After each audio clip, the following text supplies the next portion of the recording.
Hello friends, welcome to our YouTube channel study pre questions. Friends, इस video में हम एक लेख पढ़ेंगे जो कि बनकेवरा भाग 1 में है, अमर सेनानी शेख भिखारी। और इस अमर सेनानी शेख भिखारी लेख के लेखक कौन है? तो डॉक्टर काली कुमार सुमन। तो चलिए इसको पूरा पढ़ेंगे और उसका लाइन बाय लाइन हिंदी अनुवाद भी करेंगे। छोटा नागपुर और संथाल परगना कर सदान और संसार एक दूसर से सहिया जोड़ रहे न करे न मदद। तो यहाँ पर लेखक क्या कह रहे हैं कि छोटा नागपुर और संथाल परगना के जो सदान है और संसार है वो क्या करते हैं, एक दूसरे से सहिया जोड़ रहे हैं। यानी कि सहिया कहते हैं एक प्रकार का दोस्ती होता है, तो एक दूसरे से क्या करते हैं, दोस्ती जोड़ते हैं। करें ना मदद, और एक दूसरे का मदद करते हैं। यहाँ एक परंपरा है कि लोग क्या करते हैं, एक दूसरे का मदद करते हैं। खेती बाड़ी से लेकर हर काम में एक दूसरे का मदद किया जाता है। इमन अपन ठाव ठेना के आज़ाद राखे ले ब्रिटिश सरकार से बहुत लड़ाई कर रहे हैं, और उमनक लड़ाई तब तक चलत रहलक जब तक आज़ादी नहीं ले लें। तो क्या कह रहे हैं कि ईमन ये लोग अपन ठाव ठेना, यानी कि ये लोग अपना जगह को आज़ाद रखने के लिए ब्रिटिश सरकार से बहुत ही लड़ाई किए थे, और उन लोगों का लड़ाई तब तक चलता रहा जब तक कि आज़ादी नहीं ले लिए। ये आज़ादी कर एगो अमर सेनानी मन में वीर शेख भिखारी भी रहे, और इस आज़ादी की लड़ाई के जो एक अमर सेनानी थे, कौन थे? वीर शेख भिखारी भी उन्हीं में से एक सेनानी थे, अमर सेनानी। वीरवर शेख भिखारी आज़ादी कर बड़का पुजारी रहे। तो वीर शेख जो थे, भिखारी शेख भिखारी, वो आज़ादी के बहुत बड़ा पुजारी थे।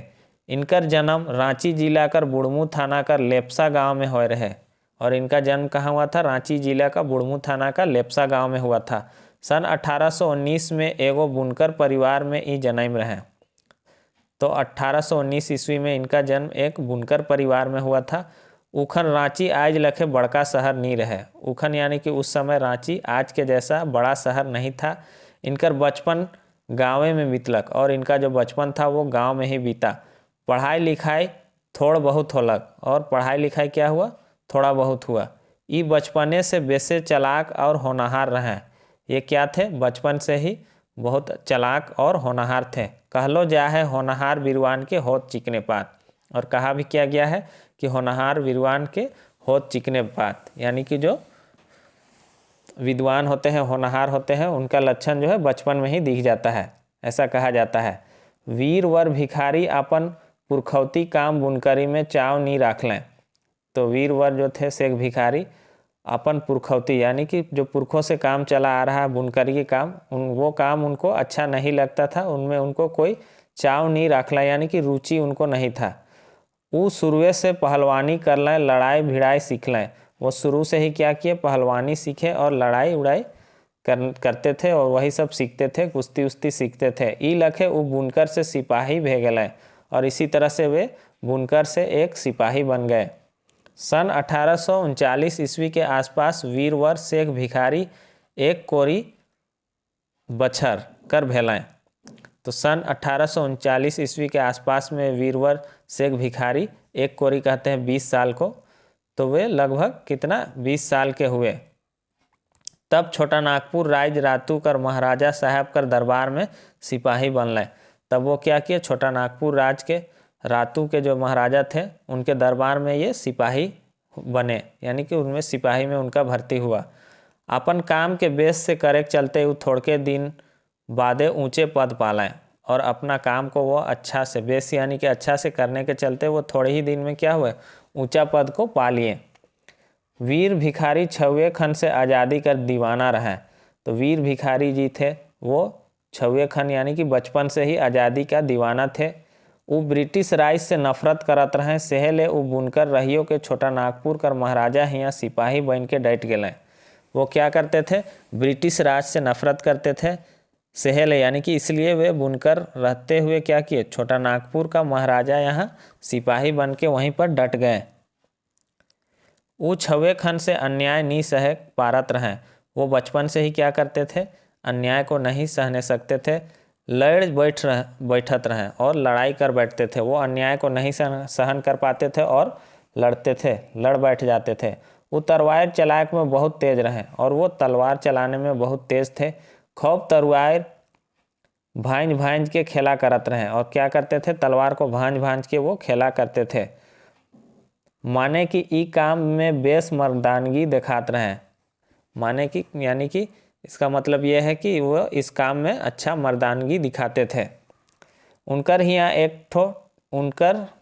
हिया में एक ठो टीस रहे कि का लखे ई देश के आज़ाद करल जाए। हिया कहते हैं हृदय को या छाती को कह सकते हैं। तो उनके छाती के अंदर में एक टीस था कि किस तरह से इस देश को आज़ाद किया जाए, गोरा पलटन के खदेड़ के भगवाल जाए। और ये गोरा पलटन है, अंग्रेजों का जो पलटन है उसको कैसे खदेड़ के भगा दिया जाए। भला 7 समुंदर पार कर गोरा पलटन ई देश में राज करवाएं। वो सवाल करते थे कि भला 7 समुंदर पार का ये गोरा पलटन है वो इस देश में राज करेंगे। काले भला काले, ऐसा वो सवाल करते थे। क्यों भला क्यों ये ऐसा करेंगे। यह सवाल उनकर दिल दिमाग में साले लागलक। और यही सवाल जो था उनके दिल दिमाग में क्या हो चलते रहता था, उनको सताने लगता था। तब रातू महाराज हियाँ का नौकरी छोड़ दिलें और आज़ादी कर पुजेरी बड़कागढ़ का ठाकुर विश्वनाथ सहदेव कर सेना में ऑफिसर पद में बहाल होलें। तब वो क्या किए कि रातू महाराज के यहाँ का नौकरी को छोड़ देते हैं और आज़ादी का बहुत बड़ा पुजारी बड़कागढ़ के जो थे ठाकुर विश्वनाथ सहदेव जी कि उन्हीं का सेना में ये अफसर पद में बहाल हो गए। थोड़े दिन बाद बड़कागढ़ का ठाकुर साहब उनके सेनापति बनाए दिले। और थोड़े ही दिन में बड़कागढ़ के जो ठाकुर साहब थे उनको सेनापति बना दिए। सन 1857 ईस्वी कर विद्रोह कर आइक जंगल में लागल आइक दावानल जैसन गोटा भारत देश में पसर गेलक। क्या हुआ, सन 1857 ईस्वी का जो विद्रोह था और उसका जो आग था वो जंगल में लगा हुआ आग, दावानल कहते हैं जंगल का आग को। जंगल का आग कैसे फैलता है, एकदम एक तरफ लग जाता है तो पूरा जंगल में ही फैल जाता है। तो उसी तरह 1857 का जो विद्रोह था जंगल के आग के जैसा गोटा भारत देश में पसर गेलक यानी कि फैल गया। पूरे भारत देश में क्या हो गया, वो आग फैल गया। तब छोटा नागपुर कैसे बाँचतक, तब छोटा नागपुर कैसे बचेगा। रांची छोटा नागपुर कर माझे का ठाव रहे। रांची क्या था, छोटा नागपुर कर माझे यानी कि बीच का ठाव यानी कि जगह था, जहां आज़ादी कर परवाना वीर बांकुड़ा ठाकुर विश्वनाथ सहदेव पांडे गणपत राय कर संगे संग शेख भिखारी जैसन वीर धीर रहें। क्या बोल रहे हैं कि वह जहां आज़ादी कर परवाना वीर बांकुड़ा कहने का अर्थ होता है वीर योद्धा। तो वहां जहां वीर बांकुड़ा यानी कि वीर योद्धा, आज़ादी के परवाने का वीर योद्धा विश्वनाथ सहदेव पांडे गणपत राय के साथ साथ शेख भिखारी जैसे वीर धीर थे। इस सब बहादुर मन अंग्रेज मन कर छक्का छोड़ाक में जुट गए। और ये सभी बहादुर लोग क्या किए, अंग्रेजों का छक्का छुड़ाने में जुड़ गए। जबरजंग वीर शेख भिखारी साहब एगो दूरदर्शी चतुर और उत्साही जवान तो रहबे करे। जब सन 57 कर गदर पसरलक तब आपने तेज तर्रार वीर धीर संगी मन के लेके रामगढ़ छावनी ऊपर चढ़ बैठलें। जबरजंग कहते हैं जो कि युद्ध के मैदान में जो बहादुर होता है उसको जबरजंग कहते हैं। तो जबरजंग वीर शेख भिखारी साहब क्या किए, एक दूरदर्शी और चतुर आदमी थे और उत्साही थे और जवान तो थे ही। सन 57 कर गदर, जब 1857 का गदर पसरलक यानी कि फैल गया, तब आपन तेज तर्रार वीर धीर संगी मन के लेके रामगढ़ छावनी ऊपर चढ़ बैठले। तब वो क्या किया, अपने तेज तर्रार और वीर साथियों के साथ क्या उनको लेके क्या किए, रामगढ़ छावनी के ऊपर चढ़ बैठे। चुटुपाली घाटी के अपन अड्डा बना लाए और रामगढ़ का जो चुटुपाली घाटी है उसको अपना अड्डा बना लिए। रामगढ़ छावनी के अपन बस में कर ले लें और रामगढ़ छावनी को क्या किए, अपना बस में कर लिए। शेख भिखारी ऐसन फुर्तीला जवान रहे जे खाली रांचिए नहीं सिंहभूम तक गजराज जैसन दहाड़ लगा लें। शेख भिखारी जी जो थे वो इतना फुर्तीला जवान थे कि वो केवल रांची ही नहीं, उनका जो आवाज़ था हाथी के जैसा गजराज के जैसा आवाज़ था, वो सिर्फ रांची ही नहीं सिंहभूम तक उनका आवाज़ गूंजता था। ऐसे वो गरजते थे, ऐसा वो दहाड़ लगाए। हुआ वो अपन विश्वासी संगी साथी से जबरदस्त वीर बांकुड़ा रहे। वहाँ वह क्या थे, अपने विश्वासी संगी साथियों के साथ जबरदस्त वीर थे, वीर योद्धा थे। सेमन से मिल में इसके चाईबासा का डिप्टी कमिश्नर कर अलावे दुमका जाए के हुआ कर एसडीओ तक के मरवा दिलाएं। तो वो अपने जो वीर साथी थे, संगी साथी थे, वीर बांकुड़ा थे, उनके साथ मिल के वो क्या किए, चाईबासा के डिप्टी कमिश्नर और उसके अलावा दुमका जाके वहाँ के एसडीओ तक वो क्या किए, मरवा दिए। इतिहास गवाह है कि वीरवर शेख भिखारी ये सब ठाव ठेना ऊपर अपन झंडा फहराए दे रहे हैं। और इतिहास गवाह है कि वीरवर शेख भिखारी क्या किए, इन सभी जगहों के ऊपर अपना झंडा फहरा दिए। फिर हुआ से घुर के रांची आए के 1857 ईस्वी कर 1 से 7 नवंबर तक ई ऐतिहासिक विजय कर तेहु खूब रीझ रंग कर रहे हैं। फिर क्या हुए, वो वहाँ से लौट आए रांची से और 1857 ईस्वी का 1 से 7 नवंबर तक इनका ये जो ऐतिहासिक विजय था उसी को क्या किए, उसी के लिए तेव खूब रीझ रंग कर ले, यानी कि बहुत ही उसको मनाए, उसका खुशी मनाए, इस जीत का वे खुशी मनाए। रीझ रंग का खुशी मनाए। रामगढ़ छावनी ऊपर चढ़ाई और आपन पलटन कर हार सुन के ब्रिटिश सरकार बौखलाए उठलक। रामगढ़ छावनी के ऊपर चढ़ाई और अपना पलटन का हार सुन के क्या हुआ, ब्रिटिश सरकार बौखला उठा। तुरंत ही ब्रिटिश सरकार अपन फरमान जारी करके दानापुर पूरक गोरा पलटन लव लश्कर के रामगढ़ भेजलक। क्या हुआ, तुरंत ही ब्रिटिश सरकार अपना फरमान जारी करता है कि और दानापुर का जो गोरा पलटन था, लाव लश्कर था, उसको रामगढ़ भेज देता है। वीरवर शेख भिखारी साहब के इकर खबर उनकर भेदिया मन से जैसे है मिलक कि अपन सेना साइज के रामगढ़ में जाए डटलें। फिर क्या हुआ, वीरवर जो थे शेख भिखारी साहब को इसका खबर उनकर भेदिया मन यानी कि जो गुप्तचर होते हैं, गुप्त सूचना देते हैं, उनसे उनको इसका सूचना मिला। जैसे ही इसका सूचना मिला वो क्या किए, अपना सेना के साथ क्या किए, रामगढ़ में जाके डट गए। चगुरदी घेराव कर दिले। चगुरदी यानी कि चौतरफा, चारों तरफ से क्या किए, घेराव कर दिए। सड़क डहर के जाम कर दिले और सड़क और रास्ते को जाम कर दिए। शेख भिखारी कर परम विश्वासी और जिगरी संगी रहे टिकैत उमराव सिंह। और शेख भिखारी के परम विश्वासी और जिगरी दोस्त कौन थे, साथी कौन थे, तो ये थे टिकैत उमराव सिंह। दुश्मन मन ले जबरदस्त खतरनाक होए के चलते जनरल मैकडोनाल्ड इनके एगो खतरनाक विद्रोही मानत रहे। तो दुश्मनों ले जबरदस्त और खतरनाक होने के कारण क्या करते थे, जनरल मैकडोनाल्ड इनको क्या मानते थे, एक खतरनाक विद्रोही मानते थे। किसको, टिकैत उमराव सिंह को। रामगढ़ में खूबे लड़ाई होलक। रामगढ़ में क्या हुआ, खूब लड़ाई हुआ।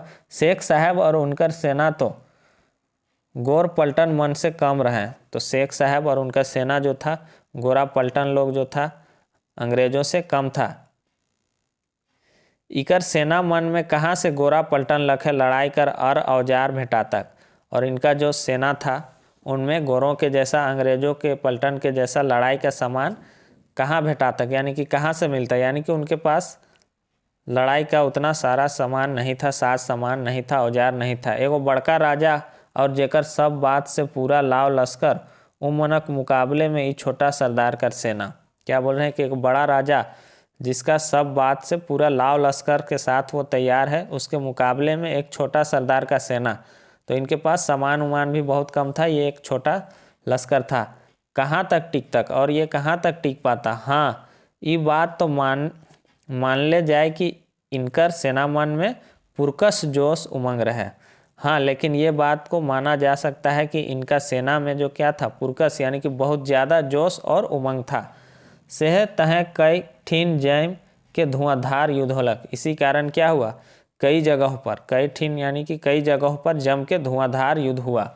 ई युद्ध में दुर्भाग्य से शेख भिखारी धरा गए। और इस युद्ध में क्या हुआ, दुर्भाग्यवश शेख भिखारी जी धरा गए, पकड़ा गए। उनके 7 जनवरी 1858 ईस्वी के घवैल हालत में गिरफ्तार कर लेल गेलक। उनको 7 जनवरी 1858 ईस्वी में घायल अवस्था में क्या किया गया, गिरफ्तार कर लिया गया। ब्रिटिश सरकार खतरनाक विद्रोही मान के इनके 8 जनवरी 1858 ईस्वी को चुटुपाली घाटी में एक ठो गच का डायर में फांसी दे दिलक। तो ब्रिटिश सरकार इनको एक खतरनाक विद्रोही मान के क्या किया, 8 जनवरी 1858 ईस्वी को चुटुपाली घाटी में एक पेड़ पर क्या किया, डाल में क्या किया, फांसी दे दिया गया। इनकर संगे टिकैत उमराव सिंह के फांसी दे देलक। इनके साथ टिकैत उमराव सिंह को भी फांसी दे दिया गया। इनकर परम स्नेही और आज़ादी कर दीवाना कुर्बान अली के 14 बरिस का सजा सुनाल गलक। और इनके परम स्नेही और आज़ादी के दीवाना जो थे कुर्बान अली, उनको भी 14 बरस का सजा सुनाया गया। भारत माँ कर सच्चा सपूत 40 बछर कर कमे उम्र में शहादत पाले। और भारत माँ की जो सच्चा सपूत थे वो 40 बछर यानी कि 40 साल से कम के उम्र में ही शहादत को पा लिए। इनकर वंशज मन एखनो ओरमांझी थाना क्षेत्र में रहने, और इनके वंशज जो हैं वो अभी भी ओरमांझी थाना क्षेत्र में रहते हैं। लेकिन बड़ा दुख कर बात है कि इनकर याद में कोनो स्मारक मन नखे। लेकिन बड़ा ही दुख का बात है कि इनका याद में अभी भी कोई स्मारक नहीं है। 15 अगस्त 1947 ईस्वी के अगर भारत आज़ाद होलक तो यह वीर धीर सपूत मनकर चलते। 15 अगस्त 1947 ईस्वी को अगर भारत आज़ाद हुआ तो यही वीर धीर सपूत के चलते आज़ाद हुआ भारत देश। हमरे के ईमन के सत सत नमन है और हम लोग इनका सत सत नमन करते हैं। तो यहाँ पर ये ख़त्म होता है। इसका ऑब्जेक्टिव क्वेश्चन जो पेड ग्रुप में है उनको मिल जाएगा। और चैनल पर नए हैं तो चैनल को सब्सक्राइब कीजिए और वीडियो को ज़्यादा से ज़्यादा शेयर कीजिए। Thanks for watching.